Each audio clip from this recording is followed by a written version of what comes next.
Hello, everyone. Welcome to Digital Fridays, the grad school application process, a view from the trenches. This is our 7th webinar in the series, and we'll be running all the way until the end of the year.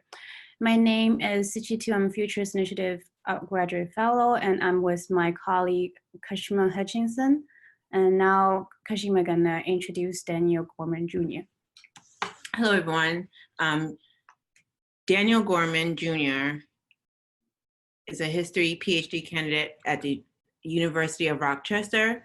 And for this discussion of the graduate school application process with particular attention, he will be discussing the graduate school application process with particular attention to the PhD applications. Topics will include how to refine your research interests, how to construct a target list of schools, and how to write a compelling personal statement.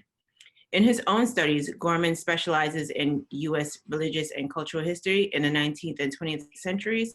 He is currently an Andrew W. Mellon Digital Humanities Fellow, as well as a member of the HASTAC Scholars Program. He received his MA in history from Villanova University and is a member of the Phi Beta Kappas. Having gone through 2 rounds of graduate school applications, Daniel has a deep understanding of how to conduct a grad school search. Okay, and now we're excited that you're joining us. Also, those who will be watching this webinar at a later date. We will post in the recording in a few days, so it'll be accessible on YouTube. I just want to remind you that you can also type in any kind of questions or comments that you have, and at the end of this presentation, we'll take all of your questions and answer. Now I'll hand it over to Daniel. Thank you, Sichi. Thank you very much. I'm glad to be with you today for that wonderful introduction. Some people to thank for making this happen, all at HASTAC and CUNY, Gustavo Jimenez, Adeshima Oyo, Katina Rogers, and Sichi, of course, for putting together this webinar. I'm going to start the slideshow now, and Sichi, tell me if it's not appearing.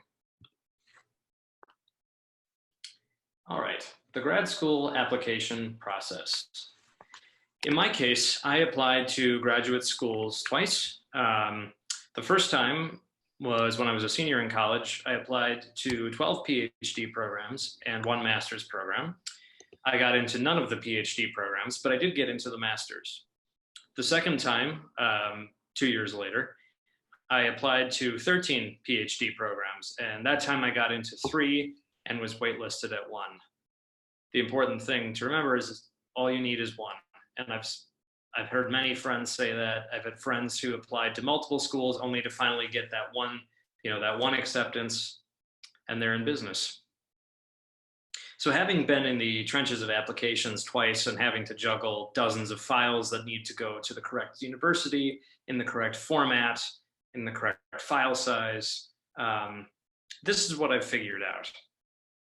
What I'm going to talk about this afternoon is mostly applicable to PhD programs and similar programs with a substantial research or creative component. For instance, if you are applying for an Ed.D., a Doctor of Musical Arts, a Sci.D., but you could adapt portions of this talk for medical, legal, and master's degree program applications.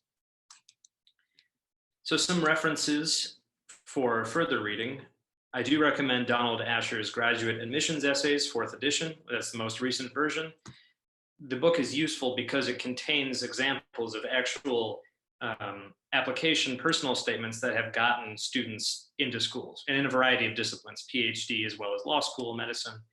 So that's a really good reference. And he walks you through the structure of these essays with marginalia and comments about how you could adapt sections, what might work in some cases, not in others. So that's a very good resource. I also recommend Robert L. Peters' Getting What You Came For. It's an older book, first published in 1991. The revised version was in 1997. So lots of the information in the back probably isn't accurate anymore in terms of web addresses, phone numbers, that sort of stuff. But the actual meat of the book that talks about applying to graduate school, figuring out what you're interested in doing, and then the actual process of being a graduate student and then going on the job market. That is still fairly accurate, and I still find it a good resource now that I'm in graduate school. So it's interesting to pair them up. An older book that's still true about the experience of being a graduate student, and then another book that's more recent talking about how to get into one of these programs. I would also recommend if there are any professional guides that are unique to your discipline. For instance, in my case, I'm a historian. The American Historical Association has published a number of guides over the last 20 years about becoming a historian. But none of these can compare to the advice that your professors and your professional mentors and your friends too, because they can be your mentors. The advice they give you will be the most useful ultimately, because it can be customized to your particular case. Whereas a textbook or one of these sort of self-help books is one size fits all. Refining your interests. This is the most important thing as you begin your graduate school application, is deciding what you actually want to study in graduate school. Now, that doesn't mean it has to remain this for the rest of your education.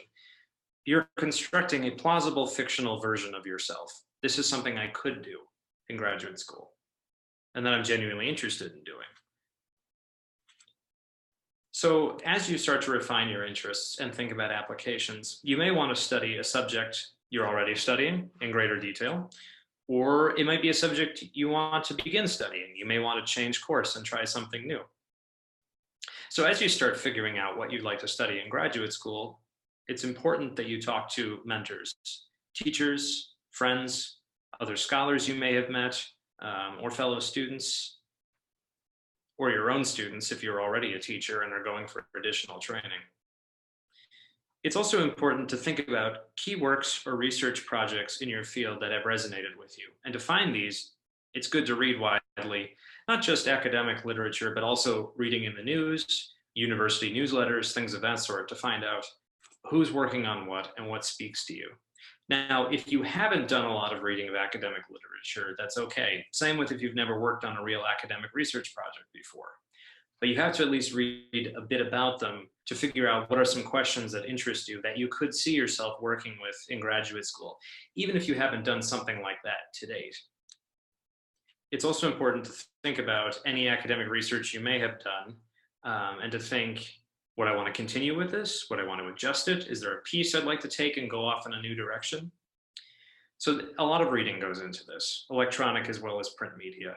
And from doing this reading, you can identify questions that speak to you, and then you can also start to identify potential advisors working on these topics. So if you read, let's say, an essay in Nature that really interests you, who are the authors of that paper? Where did they teach? Are they taking graduate students? Some people will list this on their website, others will not. The other thing to remember is that US News and World Report, while it does maintain a ranking of graduate schools, it's not that accurate, and I would not recommend trusting it, because their criteria about fundraising and enrollment, retention, the number of graduates, that's quite different than finding the school where you think you can get the best education and training in a particular question or set of questions. That's a whole different set of criteria than just, oh, who's bringing in the most alumni donations every year. So US News or World Report may have some vague use for undergraduate, but even then I would argue that it's misleading. The advice you're going to get from people in your field, from your colleagues, from your friends, that's going to be the most useful. But again, if you haven't worked in research substantially before, that's okay. Just by reading and familiarizing yourself with some of this material, you'll be able to identify potential research or projects that interest you from that background reading. So let's say you've done all this. The next step is to actually begin the more detailed graduate school search. And as one side note, I do recommend beginning this at minimum in the summer before you plan to apply, if not earlier, such as the spring of the year you plan to apply. Now, I mentioned that you need to do some reading in terms of literature in your field that speaks to you.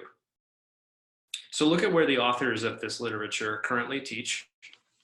Check the footnotes also for authors working on similar subjects or on the same subjects. You could also check where their advisors work or where their sources of funding are. For instance, if a research project won grants from an institute of, I don't know, let's make something. Let's say you just read a paper on oceanography and there's grants from the XYZ Institute of Oceanography at 123 University.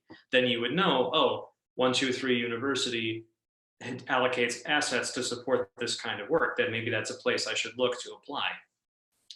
Also, if you read the acknowledgements, and this is more true for academic books than articles, which tend to be shorter, but if you read the acknowledgements, you'll see who are the other historians they're thanking, what universities are they at. This could give you more ideas about places to read about.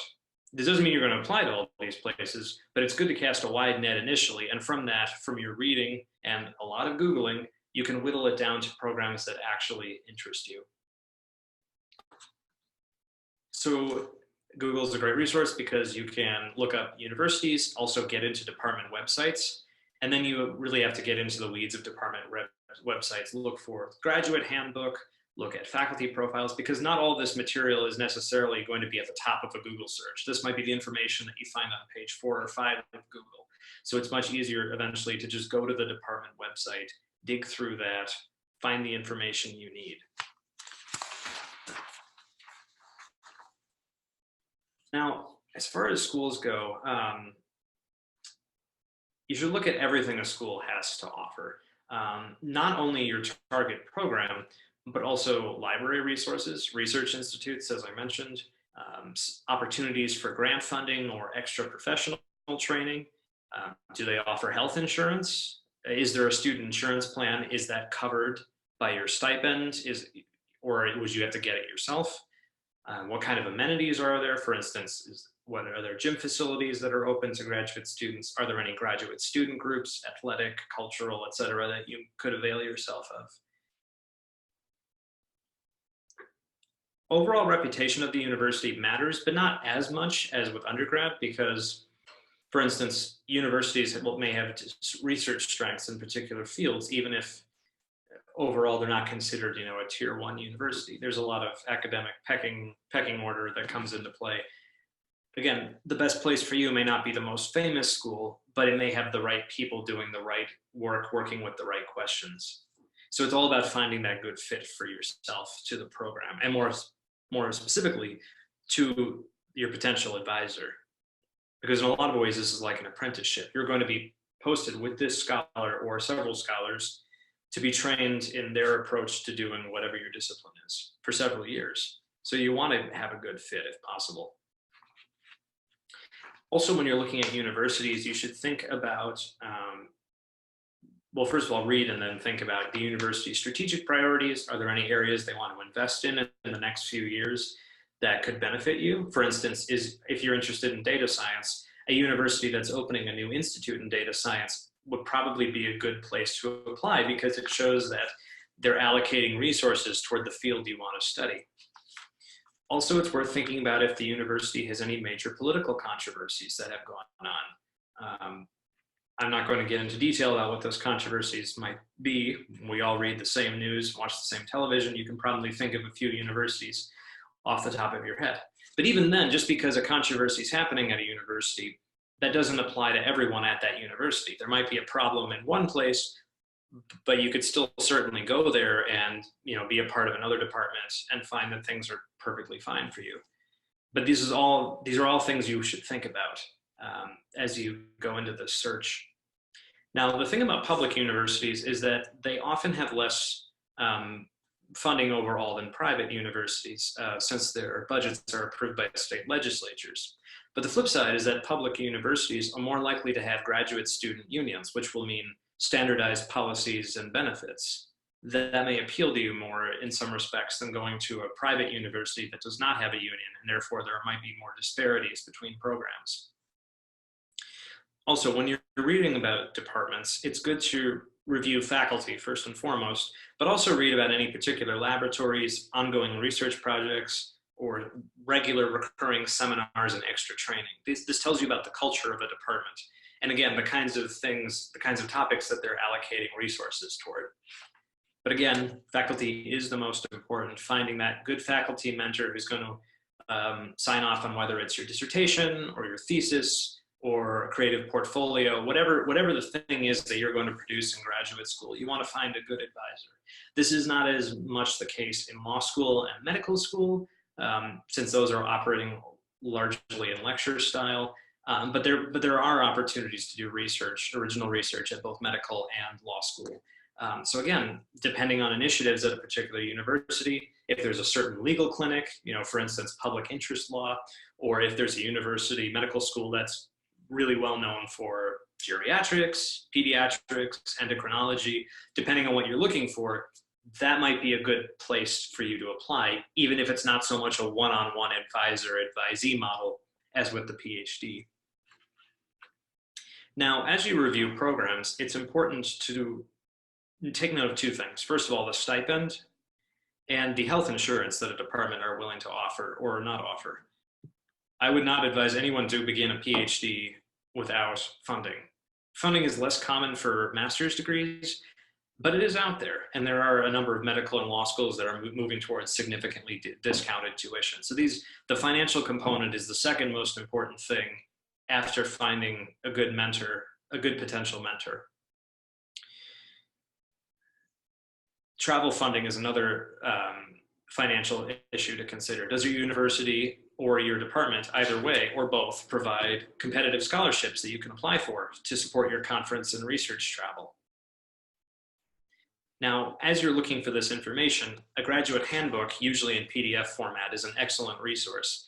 The handbooks will contain information about the department, and they can yield details that can enrich your personal statement. For instance, if the handbook says that the department has these different workshop series, well, if you read what the workshop series are about, you might then cite the one that interests you the most in your personal statement and say, as a part of going to this university, I want to take part fully in the life of the department, including this lecture series.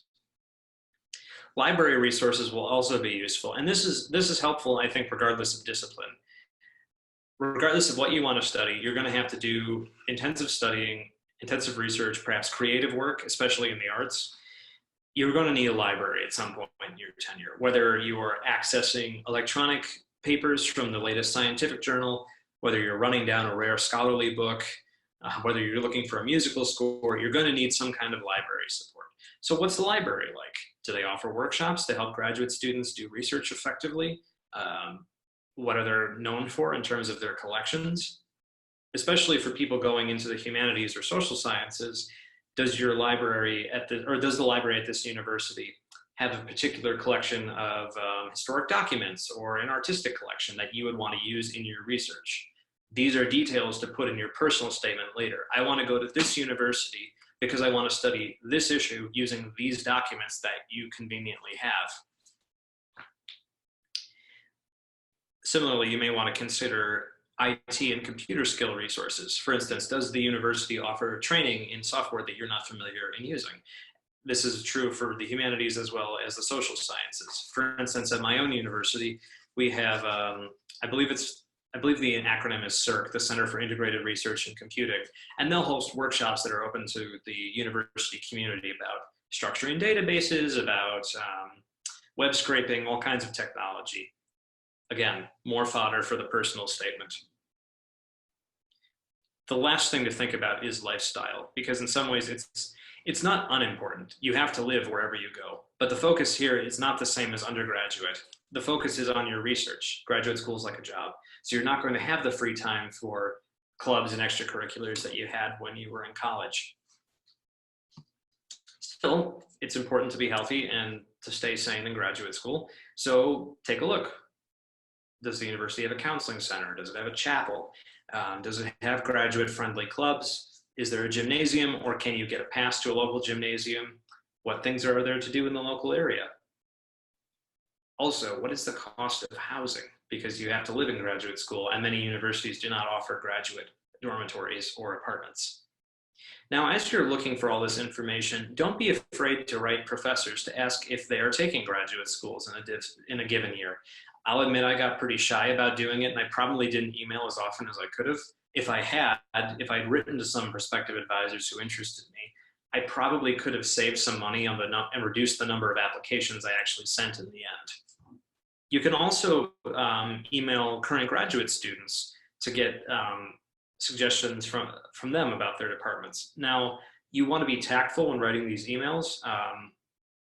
You certainly can't expect individuals to share university gossip to strangers. I certainly hope they don't do that. But still, even though it can be a little nerve-wracking, I think cold emailing people involved in the university is a good way to answer some questions, or if you're trying to troubleshoot your application, it can never hurt to ask nicely. And always remember to send a thank you email afterward. Also, talk to your advisors currently or your former teachers if you're outside of school, as well as your friends, to find out if there are particular programs that they recommend, as well as schools that they would not recommend. Again, tact comes into play here. You don't want to ask someone right out. You know, if you've heard something negative about a university, it's not usually good to say, oh, I've heard this horrible thing about the university. You pitch it more as, I am interested in this school. Do you have an opinion about it? Ultimately, the quality of the education you'll receive is more important than the location, but you still have to live while you're in graduate school. So the location, the part of the country or in another country, it is worth considering, because there can be costs built into that too. If you want to go to graduate school overseas and your family is still here,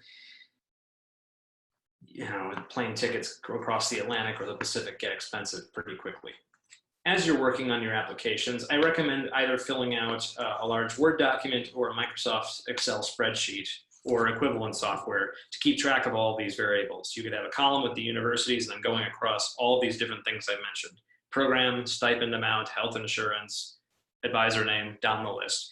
And make sure that you back up your information. Put it in the cloud, put it on your desktop, put it on an external drive if you have it. You don't want to lose all of this work you've been doing after months of preparing your applications. So this brings us to actually writing your application. Graduate applications are not cheap. The cost of the fee to apply for each university, it will affect how many places you ultimately apply, because everyone's financial situation is different. Now, some universities offer fee waivers, but these are not common. Some people might be able to ask relatives for assistance if you're applying for a lot of schools, but many of us are not in the situation where we can just ask relatives for extra money. So application fees are a racket. I think personally they should be abolished, because it erects a barrier to applying to graduate school. It's making higher education open to everyone. But unfortunately, we're stuck with the reality of application fees. So think about finances before you apply. You're also going to need to send your academic transcripts completed, and also GRE or equivalent exam scores, the LSAT, MCAT, etc. Some schools charge for transcripts, although many do not. ETS, the company that administers the GRE, does charge you to send out the scores, and I would expect that other exams do the same, but I can only speak to the GRE because that's the one I took. As for letters of recommendation, the simple adage I've come up with is ask early, be helpful, follow up. Ask your advisors for recommendations early, as they're all busy people. Make sure your recommenders have items to reference as they write. For instance, if you did a particularly good paper or project for them, especially if time has passed, they really are not going to remember the specifics. So send that to them. Give them the most recent draft of your personal statement, even if you're still fine-tuning it. You may want to give over your writing sample as well, any other notes you have. Give them also the key dates when these letters of recommendation are due, and also instructions for submitting the letters. Do they have to create an account? Do they have to email a particular person? Make sure that they have all that. You want to make their job as easy as possible. Check with your advisor or your recommender politely as the deadline approaches. And I will say that finding recommenders is trickier if you've been out of school for a while. I don't have a good answer on what to do in those cases, as I kind of went straight through in my academic career. Maybe that's something we can talk about. And if the co-hosts want to chime in about that, if any of you have come back to school after some time away, how you go about finding a good recommender. Next, the personal statement, which we'll talk a little more about. Some schools will also want a separate research statement, or if you're applying to a joint program, you may have to submit, actually you'll almost certainly have to submit additional materials explaining why you want to be in 2 programs at once, or if you want to get a smaller certificate with your main graduate degree. Also, your writing sample, usually on the order of 20 to 30 pages. Pay attention to file types and instructions. For instance, do they want these documents uploaded separately, or do they want one big PDF? Usually it's a PDF of all of your supporting documents. Do they take Word documents? Is there a maximum file size, etc.? And start early. Give yourself time in case you need to troubleshoot the websites or ask for assistance, because sometimes forms don't work and you need to email BC University IT for help. It can be hectic, a lot to keep track of, which is again why a spreadsheet, maybe add a second sheet listing the parts that each application requires, will come in handy. Now for the personal statement, this is not a college admissions essay. No fluff, only professional content. Saying that you like a subject or that you went on a field trip in 3rd grade to the dinosaur museum and now you want to be a paleontologist will not fly. You are competing to be selected for advanced study, especially for the PhD. This is like applying for a major grant, and you are applying for it because you're asking for a multi-year funding package that's going to add up usually to about $100,000. That's a big grant if you think about it that way. So these programs can get hundreds of applications a year. They're looking for reasons to toss them out. And if they, a lot of these professors, if they get the sense that you're not really focused on what you can contribute to a research community, they're not going to push your application along. So no fluff, professional content only. Do not start off with childhood stories unless it was really relevant. That's usually not the case. Start off by saying what you want to study. Why this field? How did you become interested in it or engaged by it? If you've done any work so far in terms of academic research, mention that. But even if you haven't, you're going to have to point to particular work, authors, scholarship, ongoing projects that have captured your interest and say, this is the kind of work that interests me. And you want to build up in this section. So saying, I've become interested in this. These are the things interesting me. Build up to a question that you're interested in or a set of questions and say, these are things I want to study in graduate school and maybe figure out the answers to. You might want to articulate some of the work that's been done already on this question, say what you don't know or how you might address it differently. But again, this is going to vary by field. You may not have to reinvent the wheel here, but you have to be able to pinpoint at least a couple nuanced topics that you want to study in graduate school. The topic can change once you're accepted. Again, this is a plausible but fictional version of yourself. This is how you could go in graduate school. You're showing to advisors that you're able to think seriously about a project, even if you change your mind once you're in. Now, it's good to focus on this one question, a primary question that you might write a dissertation about, but then I would recommend mentioning a secondary topic or two that interest you. This shows some flexibility and that you want to broaden your horizons. Again, no fluff, just professional languages, or professional language. Say why this school is and then this program in particular is the best possible one for you. Identify primary research mentor or mentors, and then maybe mention one or two other professors that you'd like to take classes with. Do your homework as you're working on this. Mention specific details about the professor's work. Say why they in particular are the person you want to work with. And of course, since you're probably applying to more than one program, you've identified several potential advisors that you want to work with. As I said before, identify resources at the school that make it appealing to you. For instance, laboratories, research groups, library resources, etc. And then at the end of the application, provide a brief conclusion. This is the hardest part in some way. Just get to the point, I would say. If you want to become a scholar doing X things, or if you want to work outside academia, but you need this special academic training to do those things, this can just be 1 to 2 sentences, and then maybe end with a 1 sentence. I hope to become a part of this community next fall. You can write a unique letter for each university, or this is what I did. Write most of an essay and then add custom sections for each school. Either way, make sure you send the right essay to the right school. Now, at this point, you send off your applications, you have to wait a few months, and then you start to hear back. As far as rejections go, they are discouraging, but they're going to happen. Almost no one gets accepted to every single program. So expect that you're going to get a few at least. The number of acceptances varies by year. You don't know internal politics at a university. You don't know budgetary debates, especially if it's a public university and if there's a big fight in the legislature that year. Political and market uncertainty doesn't always help either. If you're completely shut out of acceptances during a cycle, it is possible to write afterward and ask for anonymous feedback on your application so that you can write a more compelling application next time. But not every school will share comments with you. And again, this is where you have to be really tactful about asking. Now, as for acceptances, which is what I hope you all get, you want to look in detail at your package, at what they offer you. If an offer is made, you want it in writing. You want to be able to look on paper at the stipend they're willing to promise you, for the duration of years that they'll give it to you, any teaching requirements, health insurance, also the expected number of years to finish the degree. For instance, are you on a 5-year package, a 4-year package? 6 years is not common, though many research universities will have competitive funds you can apply for if you need more time. It's best to visit these schools in person if you can before accepting an offer, but this isn't always feasible. If you're coming from another country, if money is tight, it also just depends on what else is going on at your current university. It depends on the window in which accepted students day is happening. So if you can't visit, one approach is that if you have friends and family who live nearby, you could ask them to swing by the school, take photographs, pick up any literature. But again, not everyone is going to have friends or family near these universities that have accepted you.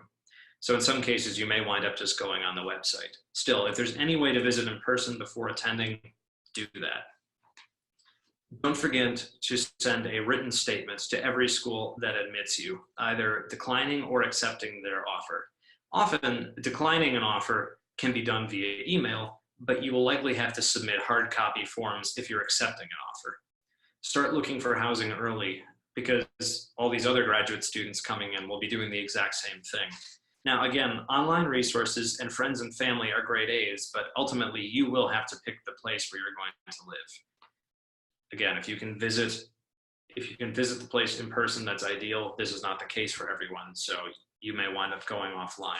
In that case, look for reputable housing, places with well-maintained websites. This is also where emailing current graduate students or professors could help you for suggestions. They may be able to, or department administrators as well. They can help steer you to complexes or neighborhoods that work with a lot of graduate students. So finally, you're in graduate school. Hooray! Now what? In your first year, I recommend reading widely in your discipline and start to hone your research topics and specializations. If you don't want to look at your application ever again, you don't have to. But hopefully you've identified at least 1 or 2 topics in your application that you'd like to continue researching.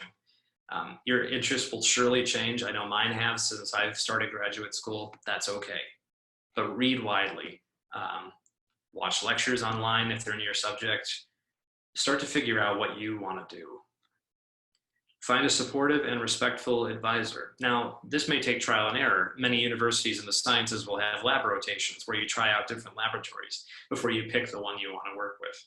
And that's okay also. Now, there are online resources that are good references as you're working on your degree. Beyond the Professoriate, Personal Finance for PhDs, ProFellow, Karen Kelsky's career prep website the professor is in, and there are others. These are just 4 that I know that I look at regularly. Taking care of yourself. Now, this may sound obvious, and I may risk sounding like a grumpy old man or one of your parents, but it's true that these things matter. Exercising matters, especially in your qualifying exam years when you're going to be sitting, most of the year and reading books. Get up and stretch once in a while. Same if you're on the computer. Sleep, eat healthily in moderation. Grad school stresses us all out, and I know I enjoy a good dessert now and then. And also, keep at least one hobby. It can be hard to keep up with, all of the things you did in undergrad when you're younger because you're under a time crunch now. But if you like video games, if you want to go play with your dog, if you like going to the movies or bicycling, have at least one thing that you like to do that makes you just calm down and not have to use your brain as intensively. And then also leave some time in your week to do no schoolwork if you can. And I realize that this is not ideal for everyone. I know people have to work through graduate school. It's not always possible to do this. But if it's at all possible to carve out a little time for you to just decompress and be yourself, I do encourage it. It'll really help your state of mind, especially in the big inflection points such as examination time, proposing a dissertation, defending a dissertation, and getting a job, we hope. Well, that's really all I have to talk about. I'm eager to answer any questions you may have. And I really do wish you all good luck out there. I've been through graduate applications twice. It is stressful, it is long, and there are a lot of moving parts. But I do think it's worth it. If you really want to study something, if you're passionate about doing it, graduate school could be a wonderful opportunity, and you get to dive into your subject wholly for a couple of years. It's a unique opportunity. Many people do not have such opportunities, so we're all in some rarefied air. I encourage you to make the most of it. Thank you. Thank you so much, Daniel. This webinar has been recorded, so we are going to post the recording and also an event recap on HASTAC later. And thank you for everyone who participated in it, and I'm glad that you will have a chance to watch it later. Thank you, Daniel, and I'll keep in touch with you. Thank you. Goodbye, everybody. Bye.